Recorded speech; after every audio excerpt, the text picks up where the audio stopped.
9 secondes. C'est le temps qu'a mis Cédric Doumbé pour faire comprendre au monde entier qu'il n'est pas là pour rigoler. Si vous vivez dans une grotte, Cédric Doumbé, c'est le combattant français le plus divertissant du moment.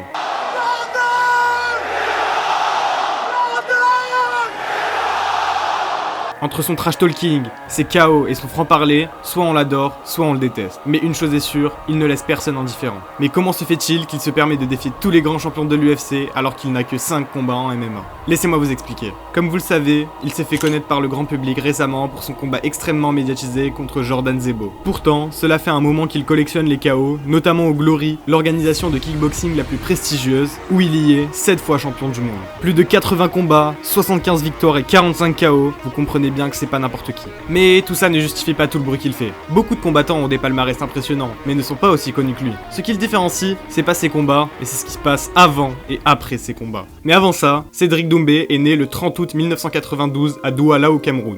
Malheureusement, son père meurt juste avant sa naissance. Sa mère doit donc élever seule 2 enfants, et à ses 9 ans, il arrive à Paris avec sa famille à la recherche d'une vie meilleure. Il habite donc dans un petit appartement avec sa mère, sa sœur et sa grand-mère malade. Il a dû déménager plusieurs fois en France et sera amené à côtoyer des gens peu fréquentables, mais heureusement, il ne se laissera pas influencer. Depuis petit, son rêve est d'être humoriste. Par contre, à l'école, faire rire ses camarades sera plutôt mal vu, et c'est pour ça que sa mère décide de l'envoyer chez sa tante au sud de la France. Il commence là-bas le football, mais comprend vite que ce n'est pas fait pour lui. Ça tombe bien, au même moment, son cousin lui propose d'aller faire un cours d'essai dans la salle de boxe pas loin de chez lui. Il y va, et il adore ça. Il commence donc à s'entraîner régulièrement, sauf que vient le moment où il doit payer son adhésion, et demande à sa mère, sauf qu'elle lui dit clairement que c'est mort, et qu'il ferait mieux de continuer le foot. Sauf qu'à l'époque, le jeune Cédric découvre que des tickets sport sont mis en place par l'État pour permettre aux lycéens de pratiquer une activité sportive. Il s'inscrit donc en douce, sans le dire à sa mère, puis il déménage à Angoulême où il continue le full contact. Il est très bon, et à seulement 18 ans, il devient champion de France amateur.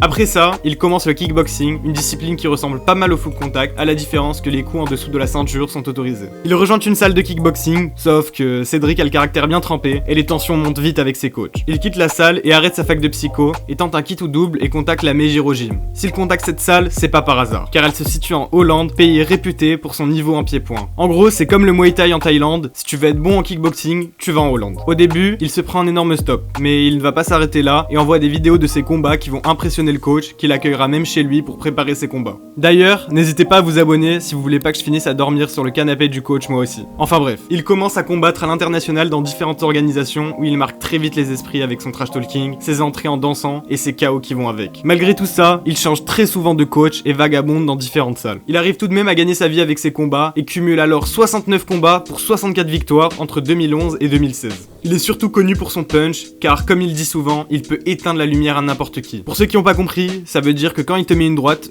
tu dors. Mais même sur ses 4 défaites, il ne s'est jamais fait mettre KO. Il commence alors à accélérer son trash talk en ridiculisant ses adversaires sur les réseaux sociaux, tout ça pour se faire un nom et défier le champion du Glory. Il réussit enfin à obtenir le combat, mais tout le monde pense qu'il va perdre, car celui qu'il allait combattre est une légende du kickboxing. Pour tout vous dire, même Cédric est extrêmement confiant, doutait à ce moment-là de la victoire. Mais pourtant, il parvient à dominer tout le combat pendant pratiquement tous les rounds et est déclaré champion du monde.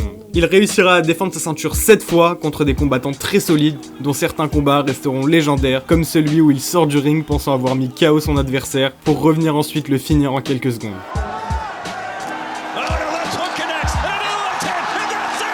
Il fait aussi des folies à la pesée avant certains combats en se moquant de ses adversaires à plusieurs reprises. Mais il les met tous KO, et oui, encore. Malgré toute la visibilité qu'il apporte au Glory, ses relations avec les dirigeants se détériorent et en 2021, il met fin à son contrat pour transitionner en MMA. Ok, maintenant prenez un Camerounais qui met déjà d'énormes KO avec de gros gants, mettez-le dans une cage avec des mitaines taille 4 et vous obtenez ça. Ah oui, cette gauche, oh, il est touché.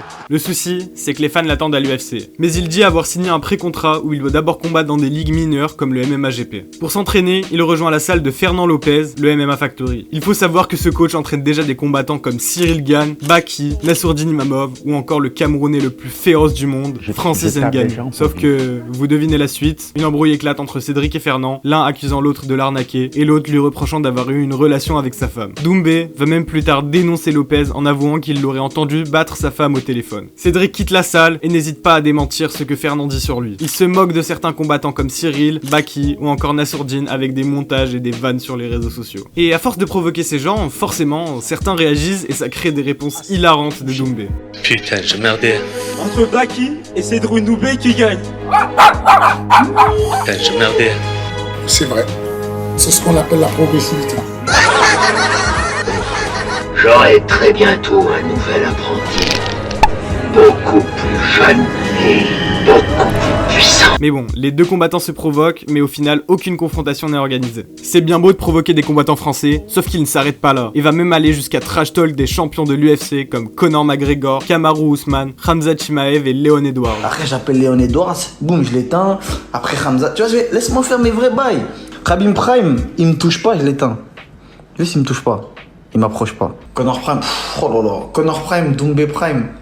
Bah Doumbé maintenant. C'est comme ça qu'il commence à se créer une vraie hype et que tout le monde l'attend à l'UFC pour qu'il puisse assumer tout ce qu'il raconte. Il fait alors une vidéo YouTube où il propose à ses abonnés de choisir pour quelle organisation il va combattre entre le Bellator, le PFL et l'UFC. Évidemment, la majorité des gens choisissent l'UFC. Donc, il refait une vidéo et annonce qu'il rejoindra finalement le PFL. Les fans ne comprennent pas et commencent à se diviser en deux groupes. Un qui le soutient et qui souhaite seulement le voir combattre, peu importe l'organisation, l'autre qui attend juste qu'il se fasse battre pour l'humilier. Malgré la mauvaise nouvelle, une autre vient remplacer celle-ci, et pas des moindres. Le premier combat au PFL de Cédric Doumbé est annoncé le 30 octobre contre Jordan Zebo, qui est entraîné par, devinez qui? Oui, le bon vieux Fernand. Ni une ni deux, Cédric saute sur l'occasion de pouvoir terrasser son ennemi, tout en prouvant au public que oui, ce n'est pas juste un kickboxer, car la plupart des gens lui reprochaient de n'avoir jamais montré son niveau en lutte. Or, pour Jordan, c'est sa spécialité, et il est même connu pour ses smashs spectaculaires où il a déjà cassé le sol de la cage. Ce combat est un vrai test pour Doumbé, qui a encore tout à prouver en MMA. Mais vous le savez, comme à son habitude,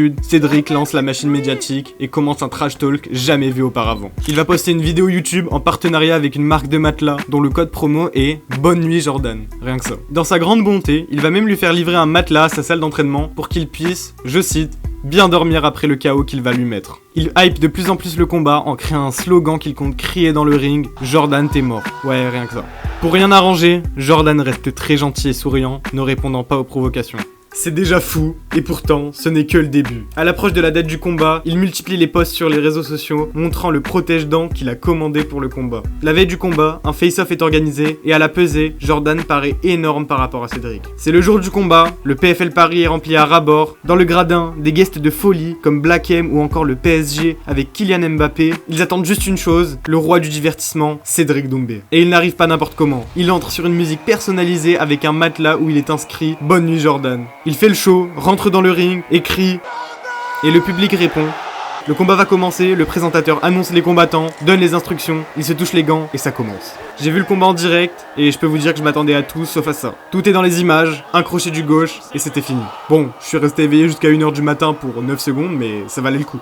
Le discours d'après-combat, lui aussi, est légendaire. Il rappelle quand même au public que Jordan mérite le respect et le félicite d'avoir accepté et assumé le combat. Mais là, personne ne s'y attend et Cédric lâche une bombe sur Fernand Lopez, assumant l'avoir entendu battre sa femme au téléphone et avoir appelé la police.